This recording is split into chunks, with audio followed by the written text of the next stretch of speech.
ඔබ සියලු දෙනාම ආයුබෝවන් කියලා පිළිගන්නවා. මීගම අධ්‍යාපන කලාපයේ තොරතුරු හා සංවේදන තාක්ෂණයේ අංශය විසින් ඔබට ඉදිරිපත් කරනු ලබන තවත් එක් පාඩම් මාලාවක් ඉදිරිපත් කිරීමටයි මාගේ මේ අරමුණ. 9 ශ්‍රේණියේ තොරතුරු හා සංවේදන තාක්ෂණ විෂය යටතේ ඇති පළවන පාඩම වන පරිගණක හා පර්යාන්ත උපාංග මිලදී ගැනීම සඳහා පිරිවිතර සැකසීම යන මාතෘකාව යටතේ විෂය කරුණු ඔබහට ගෙනහැර දැක්වීමයි මාගේ මේ අරමුණ. එහෙමනම් දරුවනේ අපගේ මේ ඉදිරිපත් කිරීම ඔස්සේ ඉදිරියට අපි පාඩම කරගෙන යමු. බලන්න මම පළවෙනි ස්ලයිඩ් එකට යනවා. පළවෙනි ස්ලයිඩ් එකේ තියෙන්නේ පරිශීලක කියන්නේ කවුද කියලා. බලන්න අපි කියවමු මුලින්ම පරිගණකයේ භාවිතා කරන පුජ්‍යලයා පරිශීලකයා ලෙස පොදුවේ හඳුන්වනු ලබයි. පුතේ පරිගණකයක් පාවිච්චි කරලා තමන්ගේ අවශ්‍යතාවයන් ඉටු කරගන්න පුජ්‍යලයක් අපි හඳුන්වනවා පුතේ පරිශීලකයෙක් කියලා. එයා තමයි පරිගණකේ පාවිච්චි කරලා එයාට අවශ්‍ය කරන කරුණු කාරණා සිද්ධ කරගන්නේ. බලන්න ඊළඟ කරුණ. තොරතුරු තාක්ෂණ ශාස්ත්‍රයේ එක් එක් පරිශීලකයා තම පුජ්‍යලික පරිගණකයේ භාවිතා කරන ආකාරය අනුව විශේෂිත නමකින් හඳුන්වනු ලැබේ. පුතේ පරිගණකය කියන්නේ මහා අමුතු පුදුම උපකරණයක්නේ. දැන් ටීවී එක ගත්තොත් එහෙනම් පුතේ ටීවී එක පාවිච්චි කරන්නේ ටීවී බලන්න. රේඩියෝ එක ගත්තොත් රේඩියෝ අහන්න. ඊළඟට වෙනත් උපකරණ ගත්තොත් ෆෑන් එක ගත්තොත් අපි පාවිච්චි කරන්නේ පුතේ ෆෑන් එකෙන් හුලන් ටිකක් වද්ද ගන්න. නමුත් පරිගණකයේ පරිගණක පාවිච්චි කරන්නේ පුතේ යම්කිසි එක කාර්යයකට හෝ විශේෂ වෙච්ච කාර්යයන් කිහිපයකට පමණක් නොවේ. බොහෝ කාර්යයන් වලට පරිගණකයේ පාවිච්චි කරලා වැඩ කරන්න පුළුවන්. එක වෙලාවකදී සින්දු අහන පරිගණකෙන් ඊළඟ වෙලාවෙදී ඔයගොල්ලෝ ගේම් එකක් ගන්න පුළුවන්. ඒ වගේම තවත් අවස්ථාවකදී ඔයගොල්ලෝ මේ පරිගණකයම පාවිච්චි කරලා වෙබ්සයිට් එකක් හදන්න පුළුවන්. තවත් වෙලාවකදී මේ පරිගණකයම පාවිච්චි කරලා ඔයගොල්ලන්ට පුළුවන් ෆොටෝ එකක් එඩිට් කරන්න. තව වෙලාවකදී ඔබ වීඩියෝ එකක් එඩිට් කරයි. තවත් අවස්ථාවකදී ඔබ Excel worksheet එක ගණන් ටිකක් හදයි. පැහැදිලිද? ඒ වගේ නොයෙකුත් කාර්යයන් පරිගණකයේ ලවා කරගන්න පුළුවන්. එහෙනම් දරුවෝ යම්කිසි පුජ්‍යලයක් පරිගණකයේ පාවිච්චි කරලා Taman කරන කාර්ය අනුව Taman ඉෂ්ට කරගන්නා කාර්ය අනුව එයාව විශේෂ නමකින් හඳුන්වනවා. මොකද පරිගණක පාවිච්චි කරලා නොයෙකුත් කාර්යයන් කරගන්න පුළුවන්. බලන්න පළවෙනි එක්කෙද පුජ්‍යලයා හඳුන්වන නාමය ක්‍රමලේඛක කාර්ය පරිගණක ක්‍රමලේඛ සංවර්ධනය. බලන්න ඊළඟ එක්කෙනා ජාල පරිපාලක නෙට්වර්ක් ඇඩ්මිනිස්ට්‍රේටර් පරිගණක ජාල පරිපාලනය හා නඩත්තුව පද්ධති විශ්ලේෂක සිස්ටම් ඇනලිස්ට් තොරතුරු පද්ධති සැලසුම් කිරීම මෘදුකාංග ඉංජිනේරු software engineer මෘදුකාංග නිර්මාණය කිරීම පරිගණක යෙදුම් සහායක computer application assistant යතුරු ලියනය පරිගණක ආශ්‍රිත නිර්මාණය සහ සංස්කරණය ලිපි ලේඛන රූප ශබ්ද වීඩියෝ ආදිය වෙබ් සංවර්ධක වෙබ් ඩෙවලොපර් වෙබ් අඩවි සැලසුම් කිරීම හා සංවර්ධනය. පුතේ ඔය ක්‍රමලේඛ මෘදුකාංග ඉංජිනේරු ඔය software පැත්තට තමයි බර. software හදනවා program හදනවා. ඒගොල්ලෝ පරිගණකේ පාවිච්චි කරලා කරන්නේ පුතේ නොයෙකුත් software වැඩසටහන් නිර්මාණය කරන තමයි ඒගොල්ලන්ගේ ප්‍රධානම අරමුණ වෙලා තියෙන්නේ. ජාල පරිපාලක network ගහනකොට පුතේ පරිගණක අතර සම්බන්ධතාවය ගොඩනගලා ඒ අතර සම්බන්ධතාවය ගොඩනගලා මේ අතර දත්ත තොරතුරු හුවමාරු කර ගැනීම සඳහා ඒ පාවිච්චි කරන එක්කෙනෙක් අපි හඳුන්වනවා පුතේ ජාල පරිපාලක කියලා. ඊළඟට පද්ධති විශ්ලේෂක සිස්ටම් හදනකොට ඒ සිස්ටම් එක කොයි වගේද වෙන්න ඕන කියලා ඊට අදාළ කරන තොරතුරු පද්ධති සැලසුම් කරන එක තමයි මේ සිස්ටම් ඇනලිස්ට්ගේ කාරණේ වෙන්නේ. ඊළඟට පරිගණක යෙදුම් සහායක මේගොල්ලෝ නම් ඔයගොල්ලෝ ඕන තරම් දැකලා තියෙනවා. කමියුනිකේෂන් එකකට ගියාම ඒ කමියුනිකේෂන් වල ඉන්නේ පුතේ කම්පියුටර් ඇප්ලිකේෂන් ඇසිස්ටන්ට්ලා. ඇයි යතුරු ලියනය කරනවා පරිගණක ආශ්‍රිත නිර්මාණය කරනවා සංස්කරණය කරනවා ඊට පස්සේ මේ මොනවද වීඩියෝ එඩිට් කරලා දෙනවා ඊළඟට රූප එඩිට් කරලා දෙනවා ශබ්ද එඩිට් කරලා දෙනවා අන්න ඒ වගේ දේවල් මේගොල්ලෝ ලව්ව කරනවා කරගන්න පුළුවන් අපිට රයිට් ඊළඟට වෙබ් සංවර්ධනය මේගොල්ලන්ගේ ප්‍රධානම අරමුණ තමයි වෙබ් ඇඩවි සැලසුම් කිරීම දරුවනි ඔයාලා නිකන් මේගොල්ලන්ගේ තියෙන මේ නම් අරගෙන පොඩ්ඩක් ඉන්ටර්නෙට් එකේ ගහලා සර්ච් කරලා බලන්න ඉතාමත් ඉහළ ගණයේ රැකියා තමයි මේ පරිගණක ක්‍රමලේඛක මෘදුකාංග ඉංජිනේරු ජාල පරිපාලක පද්ධති විශ්ලේෂක මේගොල්ලන්ගේ පුතේ රැකියා ගහලා බලන්න මේගොල්ලන්ට ශ්‍රී ලංකාවේ කොච්චරක් ගෙවනවද කියලා. පැහැදිලිද? ඊටාමත් ඕගොල්ලෝ හිතන්නේ නැති විශාල ගාණක් විශාල පඩියක් මේගොල්ලන්ට පුතේ හිමි. පැහැදිලිද? ඕගොල්ලන්ටත් මේ කියන තැන් වලට යෑමේ අවස්ථාව තියෙනවා කියලා මතක තබා ගන්න. රයිට්. අපි යමු ඊළඟ ස්ලයිඩ් එකට. දරුවනේ ඊළඟ එක තමයි පරිශීලක අවශ්‍යතා යන්නේ. බලමු අපි මුලින්ම කියවලා. පරිගණකයේ ඇසුරෙන් සිදු කර ගැනීමට බලාපොරොත්තු වන දෑ එම පරිශීලක දෑවේ. එම පරිශීලක අවශ්‍යතා අනුව ඊට ගැළපෙන පරිගණකයක් අපි විසින් තෝරා ගත යුතුය. කවුරු හරි එක්කෙනෙක් කිව්වොත් එහෙම පුතේ මට පරිගණකයක් ගන්න ඕනේ කියලා. මම මේ ළමයාගෙන් අහන ප්‍රධාන කාරණයක් තියෙනවා. මං අහනවා පුතේ ඔයා පරිගණකය අරගෙන මොකද කරන්න යන්නේ කියලා. ඇයි මං ඉතින් අහන්නේ පුතේ? මම දැනගන්න ඕනේ පරිගණකයක් ගන්නවා නම් ඒ ළමයාට සුදුසු පරිගණකයක් මම තෝරා දෙනවා නම් එයා පරිගණකේ පාවිච්චි කරලා කරන්න යන දේවල් ගැන. එතකොට සාමාන්‍යයෙන් ළමයින්ගෙන් අහවම සමහර ළමයි කියනවා මට ඔය ඉස්කෝලේ තියෙන වැඩ ටික කරගන්න. මට Python Pascal program එකක් run කරගන්න. ඊට පස්සේ කියනවා මට Photoshop edit කරන්න. Photoshop video වගේ දේවල් edit කරගන්න. ඒ වගේ අවශ්‍යතාවයන් ගොඩාක් ඉන්නවා. ඔය අතරේ ඉන්නවා පරිගණක ක්‍රීඩා කිරීම සඳහා පරිගණකයක් ගන්නවා කියන අය. තේරුණාද? එතකොට ඒගොල්ලන්ගේ අවශ්‍යතාවය දැනගෙන තමයි පුතේ අපි පරිගණකය මිලට ගන්න ඕනේ. තේරුණාද? දැන් උදාහරණයක් විදිහට මේ පරිගණක ක්‍රීඩා කරන්න කැමති ළමෙක් ඉන්නවා නම් වීඩියෝ එඩිට් කරන්න කැමති ළමෙක් ඉන්නවා නම් ඒ වගේ ළමයිට පුතේ හොඳ VGA කාඩ් එකක් දාලා පරිගණකයක් අරන් දෙන්න ඕනේ. පැහැදිලිද? ඔය ලිපි ලේඛන සකස් කරන්න අන්තර්ජාලයට යන්න ඔය මේ ඊට පස්සේ මොනවද Facebook යන්න අන්න ඒ වගේ කෙනෙක් මේ බලාපොරොත්තු වෙනවා නම් පරිගණකයක් අරගෙන කරන්න එයාගේ ප්‍රධානම අරමුණ ඒ ටික නම් එයාට පුතේ ඉතාමත් හොඳ පරිගණකයක් ඕනේ නෑ දරුවෝ. සාමාන්‍ය වෙළඳ පොලේ යන පරිගණකයක් අරගෙන එයාට වැඩ කරගෙන යෑමේ හැකියාව තියෙනවා. පැහැදිලිද?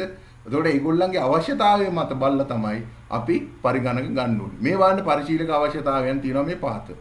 පරිගණක ක්‍රීඩා කිරීම, ලිපි ලේඛන සැකසීම, අන්තර්ජාලයට පිවිසීම, ශ්‍රව්‍ය දෘශ්‍ය සංස්කරණය කිරීම, ග්‍රැෆික් නිර්මාණය කිරීම.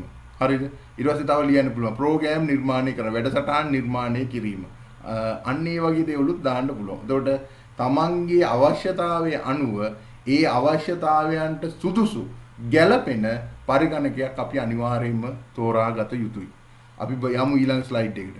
ඊළඟ ස්ලයිඩ් එකේ දාලා තියෙනවා පුතේ පරිගණක වර්ග ටිකක්. මේ බලන්න මේස පරිගණක තියෙනවා, සේවාදායක පරිගණක තියෙනවා, සියල්ලම එකක පරිගණක තියෙනවා, උකුල් පරිගණක තියෙනවා, නෝට්බුක් පරිගණකයේ තියෙනවා, ටැබ්ලට් පරිගණකයේ තියෙනවා, සුහුරු දුරකථනයේ තියෙනවා, වැඩහල් පරිගණක තියෙනවා. හරිද? පුතේ මේස පරිගණක ඩෙස්ක්ටොප් පරිගණකයේ ඕගොල්ලෝ කොහොමදත් දන්න පරිගණකය සිස්ටම් යුනිට් එකක් තියෙනවා, මොනිටර් එකක් තියෙනවා, කීබෝඩ් එකක් තියෙනවා, මවුස් එකක් තියෙනවා. සාමාන්‍ය පරිදි අපි ගෙවල් වලට පාවිච්චි කරන ඩෙස් එකක් උඩ තියාගෙන පාවිච්චි කරන පරිගණකය අපි කියනවා ඩෙස්ක්ටොප් පරිගණක කියලා. මේස පරිගණක කියලා කියනවා. ඊළඟට තියෙනවා පුතේ සියල්ලම එකක පරිගණකය කියන එක, all in one computers කියන එක. මේ සියල්ලම එකක පරිගණකයේ පුතේ ස්ක්‍රීන් එකක් විතරයි තියෙන්නේ. ඊට පිටිපස්සෙන් පුතේ ස්ක්‍රීන් එකටම අල්ලලා ඒකට අදාළ කරන මදර් බෝඩ් එක, ප්‍රොසෙසර් එක, RAM කාඩ් වගේ දේවල් සියල්ලම ඒ ස්ක්‍රීන් එකත් එක්කලා සම්බන්ධ කරලා තමයි තියෙන්නේ. හැබැයි දරුවෝ මේ ස්ක්‍රීන් එකත් එක්කලා සම්බන්ධ කරලා තියෙනවා කිය හින්දා මේක ටිකක් අර කුඩාවට පේනවනේ මේක එහේ මෙහේ අරගෙන යන්න පුළුවන් පරිගණකයක් නෙමෙයි. මේකත් යම්කිසි ස්ථානයක තියලා පාවිච්චි කරන්න පුළුවන් පරිගණකයක්. ඒක හොඳට තේරුම් ගන්න. මේක එහෙම Tamanට කැමති වෙලාවට ලැප්ටොප් එක ගෙනියනවා වගේ බෑග් එක දාගෙන එහෙම ගෙනියන්න බෑ. තේරුණාද? ගෙනියන්න බෑ. ඒකට හේතු කිහිපයකුත් තියෙනවා. මොකද ලැප් එක වගේ මෙයාට බැටරියක් ඉන්නෙත් නැහැ. එතකොට කොහෙවත් ගෙනියන්න පුළුවන් එකක් නෙමෙයි යම්කිසි ස්ථානයක තියලා පාවිච්චි කරන්න පුළුවන් එකක් තමයි මේ සියල්ලම එකක පරිගණක කියලා කියන්නේ all in one computers කියන්නේ. ඊළඟට උකුළු පරිගණක. උකුළු පරිගණක ගත්තාම පුතේ මේ උකුළු පරිගණක මේ අපේ ලැප් එකේ එහෙම නැත්නම් උකුලේ තියාගෙන වැඩ කරන්න අපි පාවිච්චි කරන පරිගණක. පැහැදිලිද? ඊටමත් මේ බරෙන් අඩුයි, charger එකක් තියෙනවා, ඊට පස්සේ බැටරියක් තියෙනවා. මේ බැටරිය charge කරගත්තාම අපිට පැය 3-4ක් වැඩිපුර පාවිච්චි කරන්න පුළුවන්. ලේසියෙන් එහා මෙහා ගෙනියන්න පුළුවන් පරිගණකය තමයි මේ උකුල් පරිගණකයක් කියලා කියන්නේ. හැබැයි මේක පොඩ්ඩක් ප්‍රමාණයෙන් විශාලයි. ඊට පිටිපස්සෙන් තියෙනවා නෝට්බුක් කියලා පරිගණකයක්. මේ නෝට්බුක් පරිගණකය ලැප්ටොප් වගේම තමයි. ලැප්ටොප් එකම තමයි. හැබැයි ලැප්ටොප් එකට වඩා කුඩායි. තේරුණාද? ලැප්ටොප් එකට වඩා කුඩයි. එහා මෙහා ලේසියෙන් ගෙනියන්න පුළුවන්. ඒතකොට ටැබ්ලට් පරිගණකයේ සුහුරු ජංගම දුරකථනය ඊට පස්සේ ඒව ගැන පුතේ මම අමුතුවෙන් කියන්න ඕනේ නැහැ. ඕගොල්ලෝ ඉතාමත් හොඳින් දන්නවා මොනවද මේ ටැබ්ලට් පරිගණක සුහුරු ජංගම දුරකථන කියන්නේ මොනවද ස්මාර්ට්ෆෝන්. මේවා සාමාන්‍ය නිවසේ දැනටත් ඕගොල්ලෝ පාඩම් වලට සහභාගී වීමට බොහෝ දුර ටැබ්ලට් එකක් හරි සුහුරු දුරකථනයක් හරි පාවිච්චි කරනවා ඇති. නැත්නම් ස්මාර්ට්ෆෝන් එකක් හරි පාවිච්චි කරනවා ඇති. හරි දුවේ පුතේ. දැන් අපි කතා කරමු සේවාදායක පරිගණක හා වැඩහල් පරිගණක ගැන. පුතේ මේ පරිගණක දෙකම අනිකුත් මැෂින් එකලා සාපේක්ෂව බලනකොට ටිකක් පවර්ෆුල් එක වැඩි. පරිගණක වර්ග දෙකක්. තේරුණාද? දැන් ඔය වගේ පරිගණක බොහෝ දුරට අපි පාවිච්චි කරනවා නෙට්වර්ක් එකක් ගහනකොට. නෙට්වර්ක් එකක් ගහනකොට අපි හිතමු අපේ ලැබ් එකට ගෙනල්ලා අපි නෙට්වර්ක් එකක් ගහනවා කියලා පරිගණක 10ක් ගෙනල්ලා තමයි අපි මේ නෙට්වර්ක් එක ගහන්න හදන්නේ. ගහන්න යනකොට අපි එක මැෂින් එකක් සර්වර් මැෂින් එකක් විදිහට පාවිච්චි කරලා අනිකුත් මැෂින් වලට මේ සර්වර් මැෂින් එක හරහා සේවා ලබා දෙන්න උත්සාහ කරනවා. එතකොට මතක තියාගන්න අනිකුත් මැෂින් එකල බලනකොට බැලුවම සමහර විට අර සර්වර් මැෂින් එක වෙනස් නොවෙන්න ඉඩ තියෙනවා. සේවාදායක පරිගණකේ නමුත් සමහර විට මේ සේවාදායක පරිගණකයේ මෙමරි කැපැසිටි එක අනිත් මැෂින් වලට වඩා වැඩි වෙන්න පුළුවන්. ප්‍රොසෙසර් ස්පීඩ් එක අනිත් මැෂින් වලට වඩා වැඩි වෙන්න පුළුවන්. ඊට පස්සේ මේ මොනවාද? එයාගේ දාලා තියෙන ඔපරේටිං සිස්ටම් එක අනිත් මැෂින් වලට වඩා වෙනස් වෙන්න පුළුවන්. වෙනස් වෙනවා අනිවාර්යෙන්ම. මොකද අනිත් මැෂින් වලට Windows 10 දානවා නම් මෙයාගේ දාන්නේ අපි Windows Server කියන ඔපරේටිං සිස්ටම් එකක්. එතකොට ඒ වගේ වෙනස්කම් සිද්ධ වෙන්න පුළුවන්. එතකොට හැබැයි අනිත් මැෂින් එකලා සාපේක්ෂව බලනකොට මේ මැෂින් ගොඩාක් පවර්ෆුල්. රයිට්. අපි යමු ඊළඟ ස්ලයිඩ් එකට. ඊළඟ ස්ලයිඩ් එකේ පුතේ අපි දාලා තියෙනවා නිශ්චිත ස්ථානයක තබා පාවිච්චි කරන පරිගණක. නිශ්චිත ස්ථානයක තබා භාවිතා කරන පරිගණක. පුතේ පරිගණක ගත්තාම පරිගණක අපිට ප්‍රධාන විදිහට වර්ග දෙකකට බෙදන්න පුළුවන්. පරිගණක අපිට ප්‍රධාන වශයෙන් වර්ග දෙකකට බෙදන්න පුළුවන්. මොනවාද මේ බෙදන්න පුළුවන් ප්‍රධාන වර්ග දෙක වෙන්නේ? පළවෙනි එක තමයි පුතේ නිශ්චිත ස්ථානයක තියලා පාවිච්චි කරන්න පුළුවන් පරිගණක තියෙනවා. අනිත් එක තමයි ජංගමව භාවිතා කරන්න පුළුවන් පරිගණක තියෙනවා. හරිද? එතකොට අපි කියවලා බලමු මේක. මෙවැනි පරිගණක නිශ්චිත ස්ථානයක තබා ගැනීම ප්‍රධාන විදුලි බල සැපයුමක් ඔස්සේ විදුලිය තබා ගැනීමෙන් ක්‍රියාත්මක කරනු ලබයි. තේරුණාද? එතකොට මේ පරිගණක නිශ්චිත ස්ථානයක තියෙනවා. ඊට පස්සේ ප්‍රධාන විදුලි බලයේ සැපයුමක් ඔස්සේ විදුලිය ලබා ගන්නවා. මෙයාගේ charge වෙන දේවල් නෑ පුතේ. charge කරලා බැටරි charge කරලා එහෙම පාවිච්චි කරන්න බෑ. මෙයාව යම්කිසි ස්ථානයක තියලා කරන්ට් එකට ගහලා තමයි කරන්ට් එක අරගෙන මෙයාව පාවිච්චි කරන්නේ. එතකොට මෙයා පුතේ ලේසි නෑ ටිකක් බරෙන් වැඩි. කොහොමවත් පහසුවෙන් එහාට මෙහාට ගෙනියන්න පුළුවන් පරිගණක නෙමෙයි මේක. තේරුණාද? ඒකෙන් තමයි මේක නිශ්චිත ස්ථානයක තියාගන්න පුළුවන්. දැන් මේකට උදාහරණ දීලා තියෙනවා. මේස පරිගණක ඩෙස්ක්ටොප් කම්පියුටර්. ඩෙස්ක්ටොප් කම්පියුටරේ අපි යන තැන් වල දැන් ඉස්කෝලේ සර් කිව්වොත් දරුවෙක් හරි මේ මැෂින් එකක් අරන් එන්න කියලා ඕගොල්ලෝ ඩෙස්ක්ටොප් කම්පියුටරේ කරේ තියාගෙන යන්නේ නැහැ නේ කවදාවත්. ගෙදර ලැප් එකක් තිබුණොත් එහෙම ලැප් එක අරගෙන යනවා. නැත්නම් ඕගොල්ලෝ පන්ති යනකොට කවදාකවත් ඩෙස්ක්ටොප් මැෂින් එක මේ බෑග් එකේ හරි කොහේ හරි දාගෙන යන්න try කරනවද? එහෙම කරන්නේ නැහැ නේ පුතේ. එහෙම කරන්න බෑ. මොකද ඩෙස්ක්ටොප් මැෂින් එක සාමාන්‍ය සාපේක්ෂව බරෙන් වැඩි. ඒතකොට එහෙම අරගෙන යන්න බෑ. ඒතකොට මෙතන මේ තව පෙන්නලා තියෙනවා සේවාදායක පරිගණක. මේ සේවාදායක පරිගණකත් පුතේ ඒ වගේම තමයි. එව්වත් බරෙන් සහ විශාලත්වයෙන් වැඩි. එතකොට එව්වත් මේ කොහෙවත් යන තැන් වල අරන් යන්නේ නැහැ. යම්කිසි නිශ්චිත ස්ථානයක තියලා තමයි පාවිච්චි කරන්නේ. ඊළඟට තියෙනවා වැඩහල් පරිගණක. එව්වත් ඒ වගේම තමයි all in one තියෙනවා. එව්වත් එහෙමමයි යම්කිසි ස්ථානයක තියලා තමයි පාවිච්චි කරන්නේ. මොකද all in one කම්පියුටර් එකත් ගෙනියන්න ටිකක් අපහසුයි. ගෙනියන්න බෑ පුතේ බරෙන් වැඩි. ඒ වගේම එයා ප්‍රධාන වයර් එකකින් තමයි කරන්ට් එක ගන්න. right. අපි යමු ඊළඟ ස්ලයිඩ් එකට. බලන්න ඊළඟට දාලා තියෙන පුතේ ජංගම පරිගණක. ඉස්සෙල්ලා අපි කතා කරේ නිශ්චිත ස්ථානයක තබා වැඩ කරන පරිගණක ගැන. දැන් අපි කතා කරනවා ජංගමව පාවිච්චි කරන්න පුළුවන් පරිගණක ගැන. බලමු පළවෙනියටම ස්ලයිඩ් එක කියවලා. මිනිසාට යහා මෙහා ගෙන යා හැකි පරිදි නිපදවා ඇති පරිගණක ජංගම භාවිතා කරන පරිගණක ලෙස නම් කළ හැකිය. ලේසියෙන් එහා මෙහා ගෙනියන්න පුළුවන් වෙන්න ඕනේ. ගමනක් යනකොට අරගෙන යාමේ හැකියාව තියෙන්න ඕනේ. දැන් ස්මාර්ට්ෆෝන් එකක් වගේ නම් සාක්කුවේ දාගෙන අරගෙන ගිය හැකි. ඒවා නැවත ආරෝපණය කළ හැකි බැටරියකින් විදුලි බලය ලබා ගනිමින් ක්‍රියාත්මක වේ. ඕනේ. ජංගම දුරකථනය ගත්තොත් එයාට ආරෝපණය කරන්න පුළුවන් බැටරියක් තියෙනවා. හරිද? ලැප්ටොප් එකක් ගත්තොත් ආරෝපණය කරන්න පුළුවන් බැටරියක් තියෙනවා. ඊට පස්සේ අපි ගත්තොත් එහෙම නෝට්බුක් එකක් ගත්තොත් එයාට ආරෝපණය කරන්න පුළුවන් බැටරියක් තියෙනවා. ටැබ් එකක් ගත්තොත් ආරෝපණය කරන්න පුළුවන් බැටරියක් තියෙනවා. ඒ වගේම සෑහෙන වෙලාවක් මේ ආරෝපණය කරපු බැටරියෙන් මේ උපකරණය වැඩ කිරීමේ හැකියාව තියෙනවා. පැහැදිලිද? එතකොට අනිවාර්යයෙන්ම ජංගම පරිගණකයක ඒක සුවිශේෂීවම දකින්න තියෙන ලක්ෂණයක්. පැහැදිලිද? ඒවා ඕනෑම ස්ථානයකදී පහසුවෙන් භාවිත ඕනේ.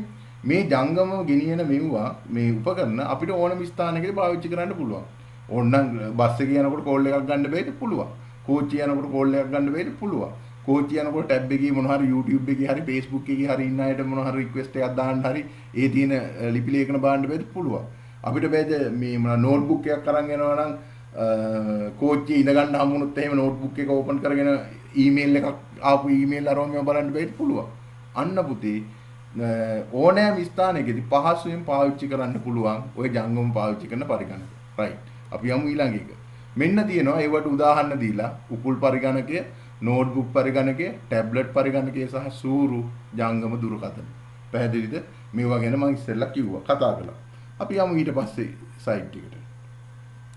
පරිගණකයක පර්යන්ත උපාංග. පරිගණකයට දත්ත සහ උපදේශ ඇතුළත් කිරීමට යොදා ගන්නා ආදාන උපාංග, දත්ත සහ තොරතුරු ස්ථීරව තැන්පත් කිරීමට යොදා ගන්නු ලබන ආචායන උපාංග සහ තොරතුරු සකස් කිරීමෙන් පසු ප්‍රතිදානය කරන උපාංග සියල්ල පර්යන්ත උපාංග ලෙස හඳුන්වයි. හරිද? මොනවද මේ පරිගණකයක පර්යන්ත උපාංග කියලා කියන්නේ? ඇත්තටම ලේසියෙන්ම කිව්ව හැකි පරිගණකයට සම්බන්ධ කරලා තියෙන උපාංග පර්යන්ත උපාංග කියලා අපිට ලේසියෙන් කියන්න පුළුවන්. හැබැයි අපි පොඩ්ඩක් එහාට ගිහිල්ලා අපි පොඩ්ඩක් මේ නිර්වචනේ පොඩ්ඩක් ඉස්සරහට ගිහිල්ලා අපි කියනවා පුතේ පරිගණකයක පර්යන්ත උපාංග කියන්නේ පරිගණකයට දත්ත ඇතුල් කිරීමට පිටතින් දත්ත ඇතුල් කරන්න පාවිච්චි කරන ආදාන උපාංගත් දත්ත ස්ථීරව තැන්පත් කර ගැනීම සඳහා පාවිච්චි කරන ආචායන උපාංගත් ඊට පස්සේ පුතේ දත්ත ප්‍රතිදානය කිරීම සඳහා උපයෝගී කරගන්න උපාංගත් අපි කියනවා පර්යන්ත උපාංග කියලා. පැහැදිලිද? ප්‍රධාන කරුණු තුනක් ගැන කියනවා. මොනවාද? ආදාන උපාංග ගැන කියනවා, ආචායන උපාංග ගැන කියනවා, ප්‍රතිදාන උපාංග ගැන කියනවා. එහෙනම් මේ ಜಾති තුනට අයිති වෙන උපාංග අපි හඳුන්වනවා මොනවා කියලාද? පර්යන්ත උපාංග කියලා හඳුන්වනවා. මේ ಜಾති තුනට අයිති වෙන උපාංග අපි හඳුන්වනවා පුතේ පර්යන්ත උපාංග කියලා. අපි යමු ඊළඟ ස්ලයිඩ් එකට. බලන්න පුතේ පර්යන්ත උපාංග ටිකක් තමයි මෙතන දාලා තියෙන්නේ. බලන්න මයික්‍රොෆෝනි, මුද්‍රණ යන්ත්‍රය, දුඩ තැටිය පාවිච්චි කරන්නේ දත්ත තැම්පත් කරගන්න. යතුරු පුවරුව, ඊට පස්සේ සැනලි දාවකය, මූසිකය, ප්‍රකාශන තැටි දාවකය, නාදකය, සංදර්ශකය. රයිට් අපි බලමු. මයික්‍රොෆෝනෙන් එළියේ ඉන්න දත්ත ඇතුළට ගණ්ඩායි පාවිච්චි කරන්නේ. මයික්‍රොෆෝනෙන් එළියේ තියෙන කටහඬ ශබ්ද වගේ ඒවා පරිගණකයේ තුලට ගන්න තමයි පාවිච්චි කරන්නේ. එහෙනම් මේක මොකද්ද? ආදාන උපාංගය. පුතේ මුද්‍රණ යන්ත්‍රය ගත්තොත් පරිගණකයේ තියෙන දෙයක් එළියට දුඩ කොපියක් විදිහට. හරිද? හાર્ඩ් කොපියක් විදිහට එහෙම නැත්නම් දුඩ පිටපතක් විදිහට එළියට ගන්න තමයි මුද්‍රණ යන්ත්‍රය පාවිච්චි කරන්නේ. එතකොට මේක ප්‍රතිදාන උපාංගයක් වෙනවා. දෘඩ තැටිය බලන්න. දෘඩ තැටිය ගත්තාම හાર્ඩ් ඩිස්ක් එක ගත්තාම දත්ත තැම්පත් කරන්න. ඔයාලා ප්‍රෝග්‍රෑම්, ගේම්ස් වගේ දේවල් ඔයාලා මොන හරි ලියුම් මොන හරි ගහලා මේ මැෂින් එකේ සේව් කරනවා නම්, සින්දු දාගෙන තියෙනවා නම්, චිත්‍රපටි දාගෙන තියෙනවා නම් ඒව සියල්ලම තැම්පත් වෙන්නේ දෘඩ තැටිය එහෙම නැත්නම් හાર્ඩ් ඩිස්ක් එකේ. යතුරු පූර්ව මැෂින් එකට data දාන්න ආදාන උපක්‍රම, මූසිකය මැෂින් එකට data යවන්න මොනවද? ආදාන උපක්‍රම. ඊළඟට බලන්න ප්‍රකාශන තැටි දාවකය. මේක මොකද්ද? CD ගත්තොත් එහෙම දාවකය නෙමෙයි අපි කියන්නේ CD හරි DVD හරි Blu-ray හරි ගත්තොත් එහෙම අන්න ඒව පුතේ storage device වලට තමයි අයිති වෙන්නේ. එහෙම නැත්නම් ආචායන උපාංග වලට. ඊළඟට බලන්න කම්පියුටරෙන් එළියට සවුන්ඩ් අරන් දෙනවා කියන්නේ නාදකයෙන්. ඒ කියන්නේ ඒවා ප්‍රතිදාන උපක්‍රම. සංදර්ශකය කියන්නේ ප්‍රතිදාන උපක්‍රම. මොකද පින්තූර වගේ දේවල් එළියට ලබා දෙන්නේ සංදර්ශකයේ මගින්. අපි යමු ඊළඟ ස්ලයිඩ් එකට. මෙන්න තියෙනවා ආදාන උපක්‍රම. මෙන්න ආදාන උපක්‍රම දීලා තියෙනවා. අපි බලමු මේ එකින් එකට මොනවද මෙයා දීලා තියෙන ආදාන උපක්‍රම කියලා. පළවෙනියටම දීලා තියෙනවා පුතේ යතුරු පුවරුව, කීබෝඩ්. පුතේ කීබෝඩ් එක ගත්තොත් සාමාන්‍යයෙන් කීබෝඩ් එකක කීස් තියෙනවා පුතේ 104ක් විතර. ඕනනම් ගණන් කරලා බලන්න. ඕගොල්ලන්ගේ කීබෝඩ් එක ගත්තොත් සාමාන්‍ය මේ වගේ කීබෝඩ් එකක් ගත්තොත් ස්ටෑන්ඩඩ් කීබෝඩ් එකක් ගත්තොත් මේ කීබෝඩ් එකේ තියෙන අකුරු 104ක් විතර. හරිද? ඕගොල්ලන්ට ගණන් කරලා බලන්න පුළුවන් වෙලාවක් තිබුණොත්. ඒ වගේම මේ කීබෝඩ් එක පුතේ ස්ටෑන්ඩඩ් එකක් තියෙනවා. නැත්නම් ඉන්පුට් මෙතඩ් එක තමයි QWERTY කියන්නේ. මම මේ ඕගොල්ලන්ට අන්දලා පේනවා ඇති ඕගොල්ලන්ට මම ඇඳපු එක QWERTY කියන්නේ මෙයාගේ ඉන්පුට් මෙතඩ් එක. ඊළඟට අපි කතා කරොත් පුතේ මවුස් එක ගැන එහෙම නැත්නම් මූසිකය ගැන අපි පුතේ වැඩිපුරම පරිගණකයට දත්ත ඉන්පුට් කරන්න. එහෙම නැත්නම් දත්ත ආදානය කරන්න පාවිච්චි කරන්නේ මේ මවුස් එක. ඔයාලා හොඳට හිතලා බැලුවොත් එහෙම ඔයාලා වැඩිපුරම මවුස් එකෙන් තමයි පරිගණකයට දත්ත තොරතුරු ආදානය කරන්නේ. මේකේ තියෙනවා පුතේ රයිට් ක්ලික් කියලා තියෙනවා, ක්ලික් කියලා තියෙනවා, ඩබල් ක්ලික් කියලා තියෙනවා. හරිද? එහෙම ಜಾති ගොඩක් මේ මවුස් එකෙන් කරන්න පුළුවන්. රයිට්. ඊළඟ එක බලමු. ඊළඟට බලන්න මෙහෙවුම් යටිය එහෙම නැත්නම් මේ ජොයිස්ටික් කියලා අපි හඳුන්වනවා.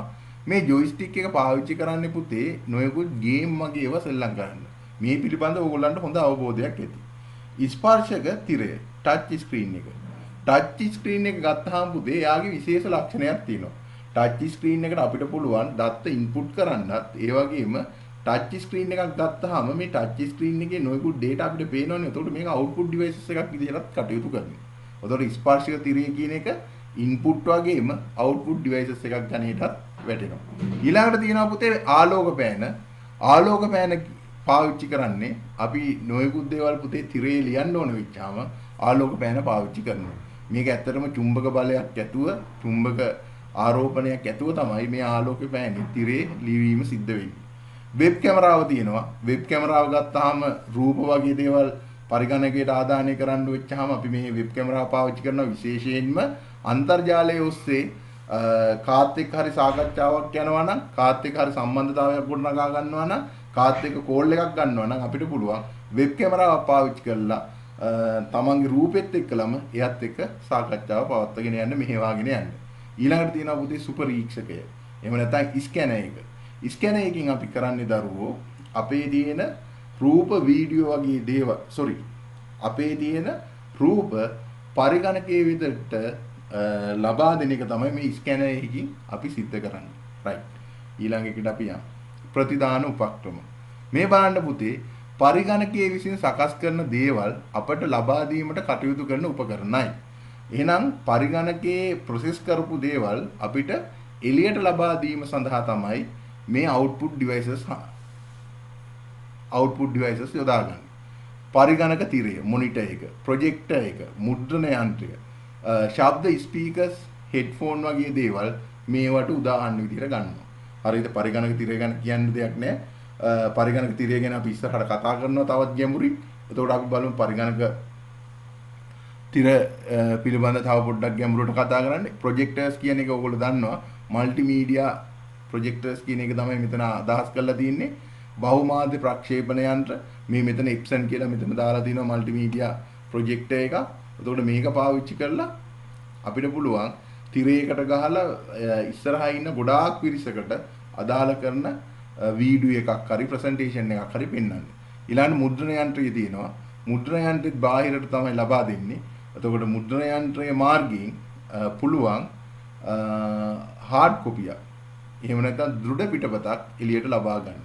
ඊළඟට තියෙනවා ශබ්ද ස්පීකර් හෙඩ්ෆෝන් වගේ දේවල් මේව පාවිච්චි කරලා අපිට සින්දු අහන්න, ඒ වගේ දේවල් ශබ්ද අහන්න, ඒ වගේ දේවල් කරන්න පුළුවන්. රයිට්. අපි යමු ඊළඟට. ස්පර්ශ තිරය ආදානද ප්‍රතිදානද. ස්පර්ශ තිරය මම ඉස්සෙල්ලා කිව්වා පුතේ ආදාන විදිහට වැඩ කරනවා, ප්‍රතිදාන විදිහටත් වැඩ කරනවා. දත්ත ස්පර්ශක තිරේ ස්පර්ශ කරලා ඇතුල් කරන්නත් පුළුවන්. ඒ වගේම පුතේ නොයෙකුත් දත්ත ප්‍රතිදාන විදිහට එළියට ලබා ගන්නත් ස්පර්ශක තිරයෙන් පුළුවන්. අපි යමු ඊළඟ ස්ලයිඩ් එකට. ආචායන උපක්‍රම storage devices. පුතේ ආචායන උපාංග ගත්තාම පරිගණකයේ දත්ත ගබඩා කර තබා ගැනීමට යොදා ගන්න උපක්‍රම තමයි ආචායන උපක්‍රම කියලා කියන්නේ. එතකොට ප්‍රධාන වශයෙන්ම hard disk එක තියෙනවා පරිගණකයක් ඇතුලේ දත්ත ආචායනය කරලා තියාගන්න උපකරණයක් විදිහට. ඇත්තටම කියනවා නම් මේක internal hard disk එකක් තමයි මේ ඔයගොල්ලන්ට දාලා තින්නේ. එතකොට external hard disk උත් තියෙනවා. බාහිර දුඩ දැටිත් තියෙනවා, අභ්‍යන්තර දුඩ දැටිත් තියෙනවා. අභ්‍යන්තර දුඩ දැටියේ තමයි පුතේ අපි පරිගණකයට දාලා තියෙන software එක. කොටින්ම කිව්වොත් operating system එක පවා දාලා තියෙන්නේ ඔය අභ්‍යන්තර දුඩ දැටි. පැහැදිලිද? එතකොට තියෙනවා ප්‍රකාශ තැටි. CD, DVD, Blu-ray කියන ප්‍රකාශ තැටි තියෙනවා. මෙව්වත් පාවිච්චි කරන්නේ දත්ත ආදානය කරලා තියාගන්න. සැනලි දාවකේ තියෙනවා. එහෙම නැත්නම් ෆ්ලෑෂ් ඩ්‍රයිව් තියෙනවා. ෆ්ලෑෂ් ඩ්‍රයිව් ගත්තාම පුතේ දත්ත තොරතුරු එහෙ මෙහෙ ගෙනියන්න ලේසියෙන් ගෙනියන්න පාවිච්චි කරන උපාංගයක්. පෝටබල් එකක්. එහෙ මෙහෙ ලේසියෙන් ගෙනියන්න පුළුවන්. ඒ වගේම මෙයාගේ විශේෂ ලක්ෂණයක් තියෙනවා පුතේ plug and play කරන්න පුළුවන්. ඒ කියන්නේ පුතේ පෙන් එකක් ගෙනහිල්ලා යම්කිසි මැෂින් එකකට ගැහුවොත් ගහපු ගාම එකකින් වැඩ කරන්න පුළුවන්. සාමාන්‍ය පරිගණකයට යම්කිසි උපකරණයක් සම්බන්ධ කරනකොට ඒ උපකරණය සම්බන්ධ කරලා ඉවරලා ඒක යාට හඳුන්වා දෙන්න ඕනේ. මේ අපි මෙන්න මේ වගේ උපකරණයක් මෙයාට හඳුන්වා දුන්නා කියලා. සමහර විට ඩ්‍රයිවර්ස් දාන්න ඕනේ. පැහැදිලිද? එහෙම අහලා ඇති ඔයගොල්ලෝ. ඩ්‍රයිවර්ස් දාන්න ඕනේ. ඩ්‍රයිවර්ස් දාලා මේ එයාට හඳුන්වා දෙන්න ඕනේ මම මෙන්න මේ වගේ උපකරණයක් ඔයාලට සම්බන්ධ කරා කියලා. දැන් උදාහරණයක් විදිහට print එකක් ගෙනාවොත් මේ printer එක ගෙනල්ලා ඉවරලා එයාගේ පොඩි program එකක් run කරලා මේ printer එක හඳුන්වා දෙන්න ඕනේ කොයි විදිහටද මේ printer එක වැඩ කරන්නේ කියලා operating system එකට. එහෙම operating system එක නිවැරදිව හඳුනාගත්තොත් විතරයි පුතේ ඒ printer එකෙන් හරියට වැඩ කරගන්න පුළුවන් වෙන්නේ. නමුත් මේ pen වගේ දේවල් එහෙම කරන්න ඕනේ නැහැ. pen එක ගෙනාවා ඕන machine එකකට ගෙනල්ලා ගැහුවාම pen එක ටක් ගාලා වැඩ කරනවා. එතකොට ඒ plug and play කියන්නේ අන්න ඒක. ඊළඟට පුතේ තියෙනවා චුම්බක පටි, magnetic tape magnetic tape වලත් පුතේ දත්ත තොරතුරු තැම්පත් කරගන්න පුළුවන්. ඔයාලා දැකලා ඇති මතක ඇති කැසට් පටි තිබුණා. ඒවල තිබුණේ magnetic tape. ඊට පස්සේ අර deck piece කියලා කට්ටිය හඳුන්වපු ඒවා තිබුණා. ඒවලත් තියෙන magnetic tape. අන්න ඒ වගේ තැන්වල magnetic tape නැත්නම් චුම්බක පටි පාවිච්චි කරනවා. ඇත්තටම කියනවා access වෙන වේගය ඉතාමත් අඩුයි පුතේ මේ චුම්බක පටි වල. ඒ වගේම පුතේ මෙයාගේ තියෙන්නේ random access එකක් නෙමෙයි. මේ ඉස්සෙල්ලා කියා දුන්න හැම එකම තිබුණේ random access එකක්. තැනින් තැන access කරන්න පුළුවන්. මෙයාගේ තියෙන්නේ sequential access එක. එකක් පිටිපස්සේ එකක් තමයි මෙයාගේ access කරන්න පුළුවන්. අන්න ඒක මේ චුම්බක පටි වල තියෙන එක අවාසිය. right. අපි යමු ඊළඟ එකට. ඊළඟට බලමු පුතේ පිරිවිතර හඳුනා ගැනීම. පිරිවිතර හඳුනා ගැනීම කියන යටතේ අපි කතා කරමු. භාණ්ඩයක සතු පොදු ලක්ෂණ පිරිවිතර ලෙස හඳුන්වයි. පිරිවිතර මගින් භාණ්ඩයක ප්‍රමාණාත්මක හා ගුණාත්මක බව තහවුරු කළ හැකිය. අන්න බලන්න. පිරිවිතරයක් කියන්නේ මොකද්ද? භාණ්ඩයක තියෙන පොදු ලක්ෂණ. තේරුණාද? එතකොට මේ පිරිවිතරයක් මගින් භාණ්ඩයක තියෙන ප්‍රමාණාත්මක හා ගුණාත්මක බව තහවුරු කරන්න පුළුවන්ලු. පැහැදිලිද? right අපි බලමු පහළට කියාගෙන යන්න. පහත සඳහන් වන්නේ අභ්‍යාස පොතකට අදාළ පිරිවිතර වෙයි. මෙසේ අභ්‍යාස පොතට පිරිවිතර තිබෙන ආකාරයම පරිගණකයේද පිරිවිතර පවතී. හරිද? මේ පල්ලෙහෙන් දීලා තියෙනවා අභ්‍යාස පොතකට අදාළ කරන පිරිවිතර. භාණ්ඩ දිග මිලිමීටර 210යි. පළල මිලිමීටර 148යි. පිටු ගණන 40යි. කොලයක ඝනකම 60යි GSM. වර්ගය තනි රූල්. මේ බලන්න. මේ අභ්‍යාස පොතේ තියෙන පිරිවිතර ගැන කියලා තියෙනවා. ඒතකොට අපිට මෙයා ගැන ගුණාත්මක වගේම ප්‍රමාණාත්මක දැනුමක් වෙනවා. මේකේ දිග මෙච්චරයි, පළල මෙච්චරයි. හරිද? දැන් කොලයක ඝනකම මෙච්චරක් තියෙනවා. 60යි GSM තියෙනවා. හරිද?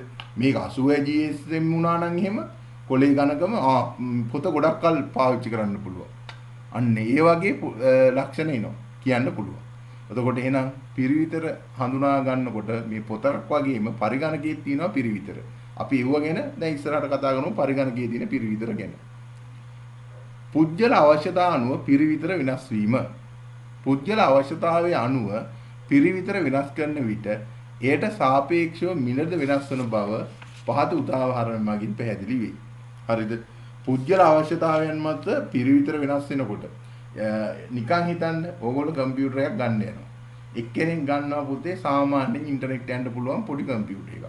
තේරුණාද? ඒකේ වැඩිපුර performance නෑ, RAM එක 2GB ඔය වගේ පොඩි performance තියෙන ටිකක් තමයි ගන්න. තව එක්කෙනෙක් ගන්නවා 8GB RAM එක, hard disk එක 1TB අන්න ඒ වගේ එයා ගන්නවා මැෂින් එකක්. දැන් ඔයගොල්ලන්ට කියන්න දෙයක් නෑනේ. කවුද කෝකද ගාන වැඩි කෝකද ගාන අඩුයි කියලා මං කියන්න දෙයක් නෑනේ 아무තුවෙන්. ඕගොල්ලන්ට තේරෙනවා මං කියපු ගාම්ම දෙවෙනියට කියපු මැෂින් එකේ ගාන වැඩි වෙනවා. ඇයි හේතුව? එයාගේ performance උත් වැඩි. එයාට දාලා තියෙන භාණ්ඩත් වැඩි අර පළවෙනි එකට වඩා. ඒ කියන අනිවාර්යයෙන්ම දෙවෙනි එකේ ගණන් වැඩි වෙනවා. අභ්‍යාස පොතක පිරිවිතර සහ චිත්‍ර පොතක මූලික පිරිවිතර මෙතන දාලා තියෙනවා. බලන්න පුතේ දිග පළල පිටු ගණන කොලයක ඝනකම සහ වර්ගය දාලා තියෙනවා. ඒ වගේම චිත්‍ර පොතකත් විස්තර ටික දාලා තියෙනවා.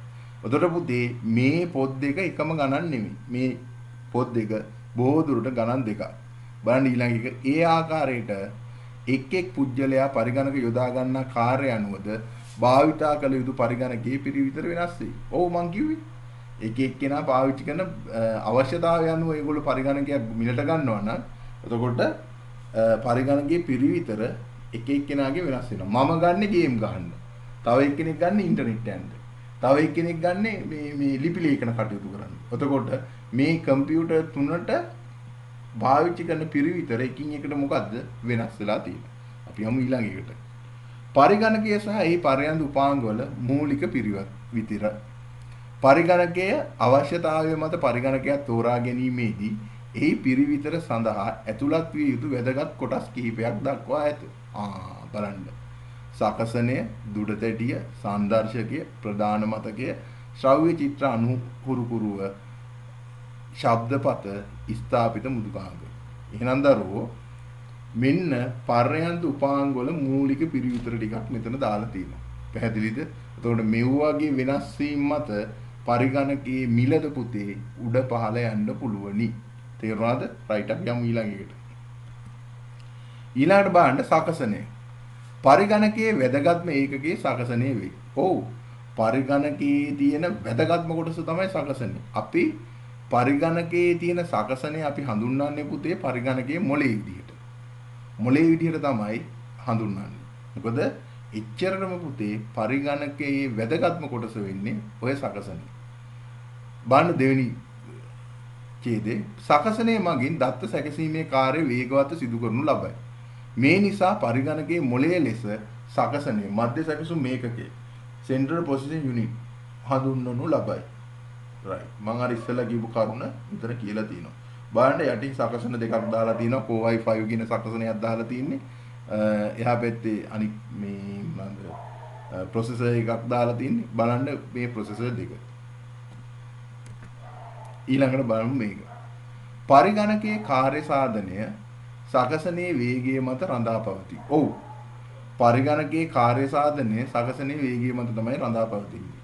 සකසනයේ පුතේ මේ වේගය පල්ලෙහා මට්ටමක තිබුණොත් එහෙම පරිගණකයේ කාර්ය සාධනයත් පල්ලෙහා මට්ටමක තියෙනවා.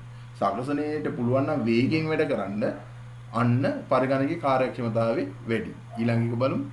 සකසනයේ වේගය වැඩි නම් ඒකක කාලයේදී සැකසිය හැකි දත්ත ප්‍රමාණය වැඩි වේ.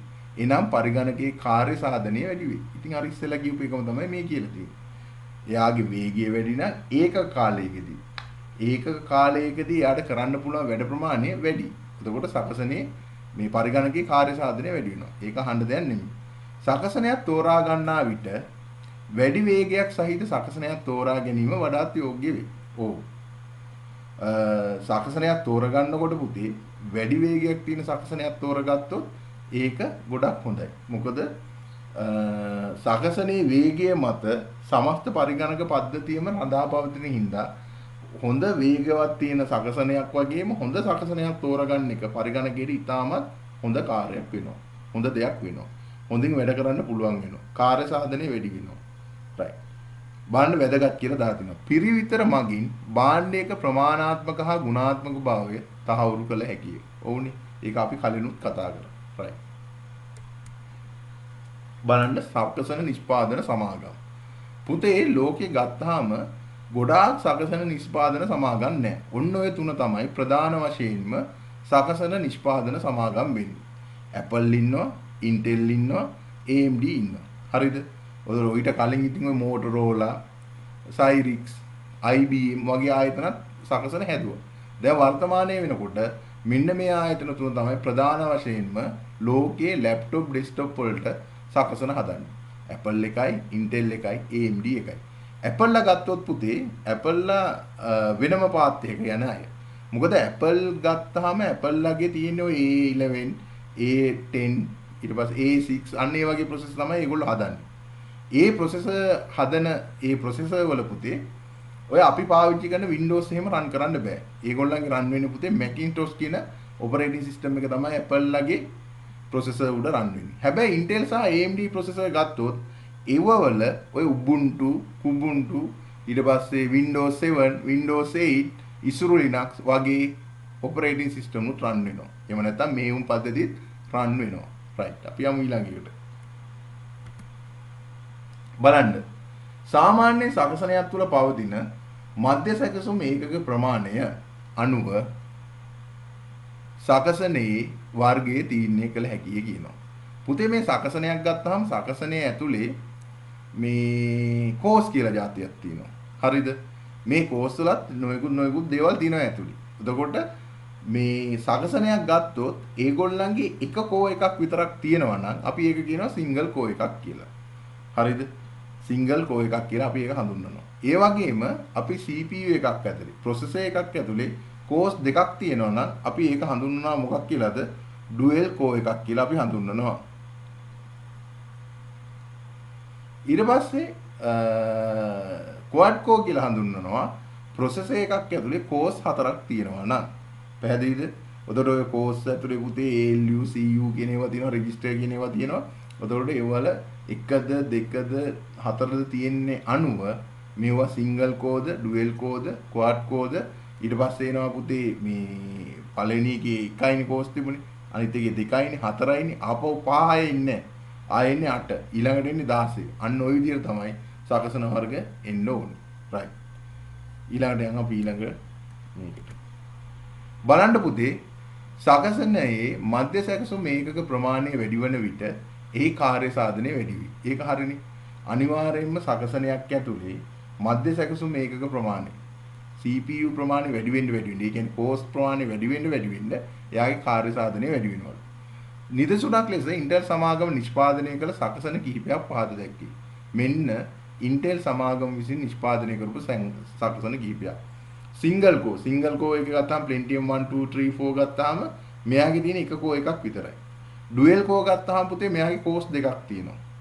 මෙයාගේ මොනවද තියෙනවද? CPU දෙකක් තියෙනවා ඇතුළේ. ඊළඟට quad core එක ගත්තාම මෙයාගේ පුතේ මධ්‍ය සැකසුම් මේකක හතරක් තියෙනවා.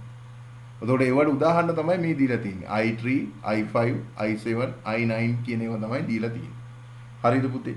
දැන් කවුද මේක අපේ මැෂින් එකේ පව බලන්න පුළුවන්. ඕගොල්ලෝ දන්නවා control එකයි alt එකයි delete එකයි එවුවාම අපිට පුළුවන් task manager වලට යන්න. task manager වල තියෙනවා පුතේ performance කියලා එකක්. ඒ performance වලට ගිහිල්ලා බලන්න මේ processor එක ඊට පස්සේ RAM එක වැඩ කරන ආකාරය අපිට පෙන්නනවා. ඒ processor එකට ගියාට පස්සේ පෙන්නනවා යට තියෙන processor ගාන cost ගාන පෙන්නනවා. ඕනනම් ගිහිල්ලා බලන්න ඔයාලා මැෂින් එකේ කොච්චර cost තියෙනවද කියලා. right. අපි යමු ඊළඟ එකට. right. බලන්න දුඩ තැටිය ස්ථාවර තැටිය hard disk. අන්න අපි දැන් කතා කරමු දුඩ තැටිය ගැන. මෙය දත්ත ගබඩා ගන්න උපාංගයකි. එසේම මෙය ද්විතීක ආචාර්ය උපාංගයක් ලෙස සැලකයි. ඊට පස්සේ මෙන්න මේ බලන්න පුතේ තව අහනවා. ඔයාට ද්විතීක ආචාර්ය උපාංගයක් කියන්නේ ඇයි? මෙයා කියනවා මම ස්ථීරව දැත්ත තැම්පත් කර ගන්නවා. ඒ කියන්නේ විදුලි බලය නොමැති විටදී පවා මා තුල ඇති දත්ත රඳවා තබා ගන්න මට පුළුවනි. අන්න hard disk එක කියනවා. ඇයි ඔයාට ද්විතීක ආචාර්ය උපාංගයක් කියන්නේ කියලා මෙයා අහනකොට එයා කියනවා කරන්ට් එක තිබුණා හෝ නැත මට පුළුවන් දත්ත තැම්පත් කරගන්න. එහෙනම් hard disk එක කියන්නේ volatile memory එකක් නෙමෙයි. non volatile memory එකක්. හරිද? නශ්‍ය මතකයක් නොවේ. නශ්‍ය මතකයක් නෙමෙයි hard disk එකේ තියෙන්නේ. හරිද? ඒ කියන්නේ පුතේ කරන්ට් එක තියෙන වෙලාවෙදිත් මතක තියාගන්නවා. කරන්ට් එක නැති වුණා කියලා ගැටලුවක් නැහැ. ඒ අවස්ථාවේදීත් hard disk එකේ තියෙන මතකයන් ඒ විදිහටම මතක තියාගන්න. හරිද? මෙයා තමයි පරිගණකයේ ස්ථීරවම දත්ත තැම්පත් කර ගැනීම සඳහා තියෙන ප්‍රධානම උපාංගය වෙන්නේ hard disk එක. මොකද මම ඉස්සෙල්ලත් කිව්වා hard disk එකේ තමයි අපේ මොනවද තියාගන්නේද? සියලුම ප්‍රෝග්‍රෑම් තියාගන්නේ. ඔපරේටින් සිස්ටම් එක තියාගන්නේ hard disk එකේ. ඒකෙන් ඉඳලා hard disk එක තමයි පරිගණකයේ තියෙන ප්‍රධානතම දත්ත තියාගන්න ස්ථානයේ වෙන්නේ. බාන්න දරුවෝ මෙයා දත්ත ගබඩා කරගන්නේ කොහොමද? කලින් අපි කිව්වා පුතේ හાર્ඩ් ඩිස්ක් එකක දත්ත ස්ථාවරව තැන්පත් කරගන්නවා කියලා. හાર્ඩ් ඩිස්ක් එකක පුතේ මේ මැද තියෙන පොඩි තැටියක්. ඔයාලට පේනවා ඇති මෙතන රූපේ මේ තැටිය ඇත්තටම චුම්බක ආලේපනය කරපු තැටියක්. ඒ වගේම මේකේ ශීර්ෂකයෙන් තමයි මේ චුම්බක ආලෝප කරලා තියෙන තැටිය උඩ අදාළ කරන දත්ත තැම්පත් කිරීම මැකීම වගේ දේවල් කරන්නේ මෙන්න මේ ශීර්ෂකය මගින්. ඊට පස්සේ උතන තියෙනවා ඇක්චුවේටර් බාහුව කියලා එකක්. ඒ බාහුව යහට මෙහාට ගිහිල්ලා තමයි මේකේ දත්ත තැම්පත් කිරීම සහ කියවීම මැකීම වගේ දේවල් කරන්නේ. මේ බාණ්ඩ එයා දාලා තිනවා දුඩ තැටියේ තිබෙන ඇක්චුවේටර් බාහුවෙන් ශීර්ෂකය තැටිය මත චලනය කරලා තමයි දත්ත ඒ මත ලියන්නේ. දත්ත ලියවන්නේ ඒ විදිහටම තමයි. අපි බලමු පුතේ පොඩි වීඩියෝ එකක් කොහොමද මෙයාගේ දත්ත තැම්පත් කරන එක ලියවන එක කරන්න කියලා. බලන්න පුතේ මම ඔන්න වීඩියෝ එකකට යනවා. මම වීඩියෝ එකට යන්නම්. ඔයාලට පේනවා ඇති මේ වීඩියෝ එක.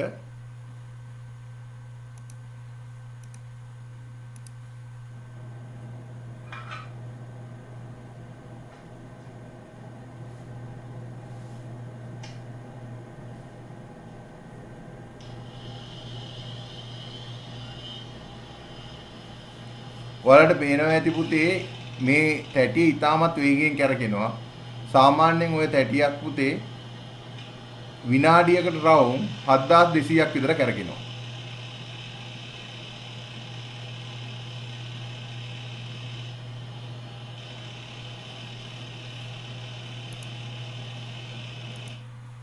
මං හිතන්නේ ඔයගලන්ට පැහැදිලි වෙන්න ඇති ඒ තැටියෙන් කොහොමද තැටිය උඩ අර ඇක්චුවේටර් වායකින් දත්ත තැම්පත් කරන හැටි සහ කියවන හැටි ඔයගලන්ට පොඩි අයිඩියා එකක් එන්න ඇති.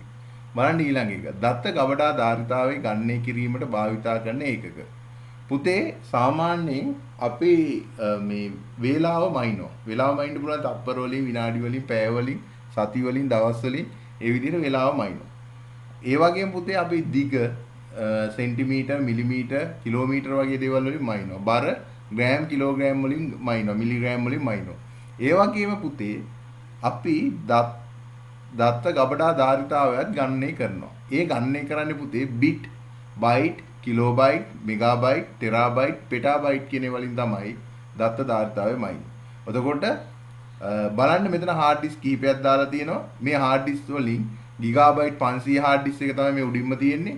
ඊළඟට තියෙනවා ටෙරාබයිට් 2ක එකක්, ගිගාබයිට් 160ක එකක් මෙතන තියෙනවා.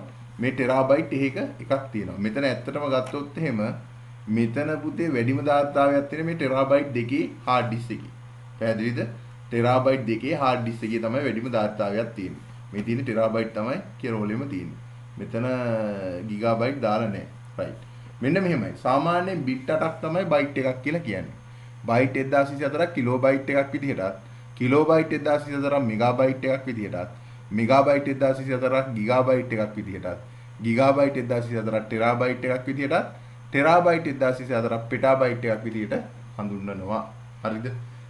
පුතේ සාමාන්‍යයෙන් අපි හાર્ඩ් ඩිස්ක් එක අපේ මැෂින් එකේ බැලුවොත් අපිට ඇත්තටම තියෙන්නේ එක හાર્ඩ් ඩිස්ක් එකක් විතරයි. ෆිසිකල් තියෙන්නේ එක හાર્ඩ් ඩිස්ක් එකක් විතරයි.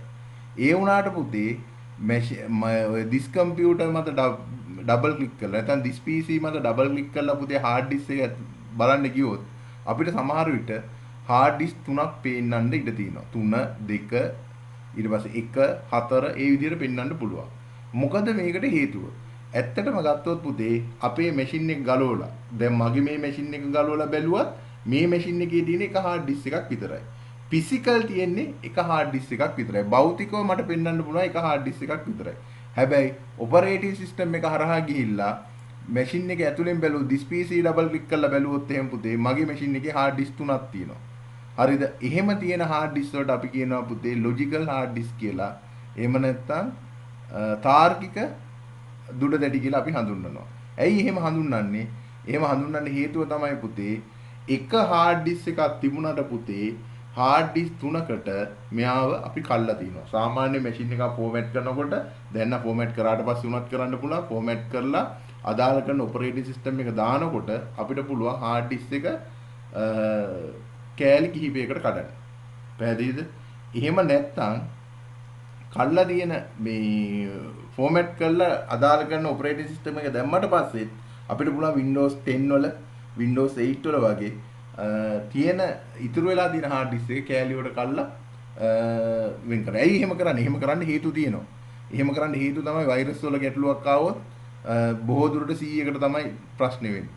එතකොට අපේ තියෙන නොයෙකුත් ડોකියුමන්ට්ස් වෙන් වශයෙන් තියාගන්න පුළුවන්. දැන් උදාහරණයක් විදිහට මේ software දාන සියල්ලම මෙතන local disk C1කට දාන්න පුළුවන්.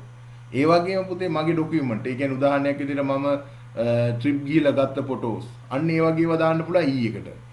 මම බලන චිත්‍රපටි, මම බලන සින්දු, මම අහන සින්දු, මම බලන සින්දු ඒ සියල්ලම මට දාන්න පුළුවන් G1කට. උතොර වෙන වෙන වශයෙන් දානවා. මොනවා හරි ගැටලුවක් වුණොත් පුතේ C එක ෆෝමැට් කරලා අර දෙකේ තියෙන data ටික අපිට ඉතුරු කරගන්න පුළුවන්. මේ බලන්න මෙතන මේ disk computer double click කරලා local disk C එක උඩ right click කරාට පස්සේ පුතේ මේ බලන්න මේ වගේ window එකක් open වෙනවා.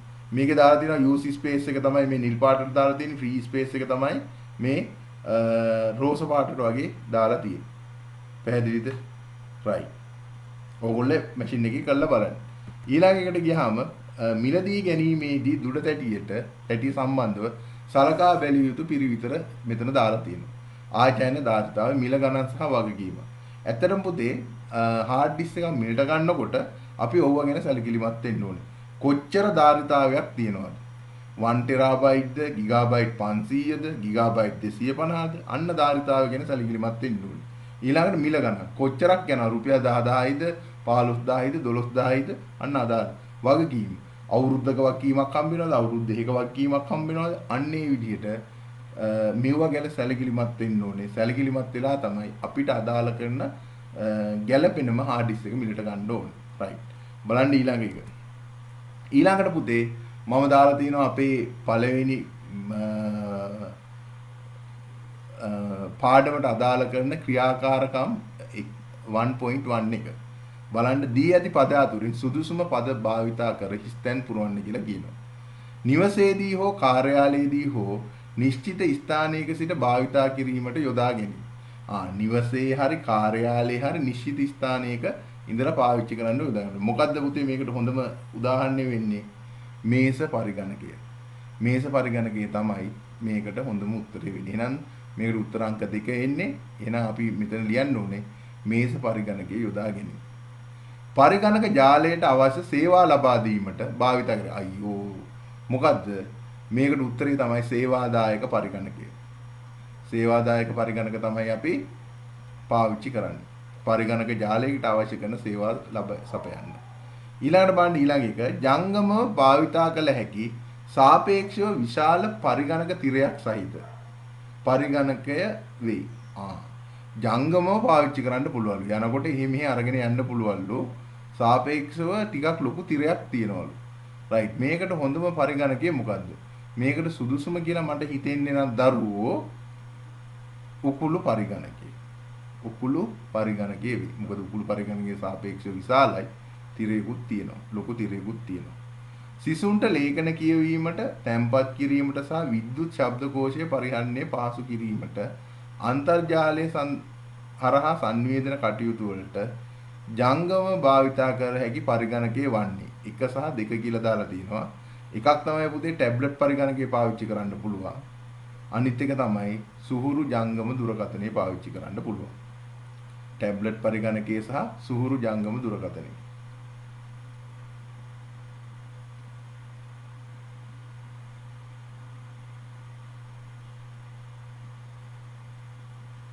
ඊළඟ බලන්න.